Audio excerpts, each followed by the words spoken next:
Alright, well, I guess I started fixing bikes when I started riding bikes, kind of, because I'd always destroy them. Like, my grandparents would always get me bikes at auctions and things like that, like real cheap. And then my brothers and I would just beat the crap out of them. But I guess at some point they got tired of doing that, and then they got me a book of how to fix bicycles, and like basic repair stuff. And then when I was 13, I saved up enough money all summer and I got myself a really good mountain bike. And then after that, I guess when I was 14, I started working full time. And I did that for 5.5 years. And then this summer actually is when I kind of left there. I was just looking for a change, I guess, and I didn't want to work in Lancaster and be living in Philadelphia and stuff, so I came here.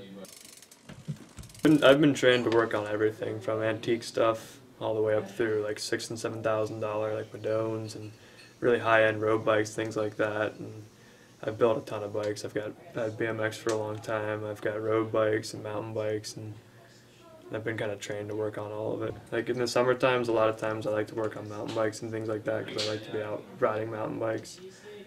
But now I do a lot of like the city and commuters and stuff like that, and it's a lot more of like road bikes and small little like flat changes, things like that. But I think it's what I want to be riding most. It's what's most fun.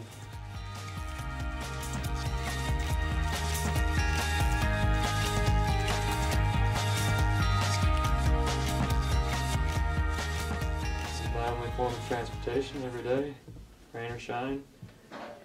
You want something that's nice, comfortable, and it's going to get you places. Gee, look at all that. That's no good.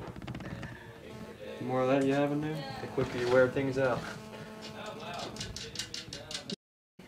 Because dirt and grit is basically fine pieces of stone and dirt and things like that, and when they get in your chain and wear against the metal, they're harder than metal, so all that particulate's kind of just grinding away at your stuff.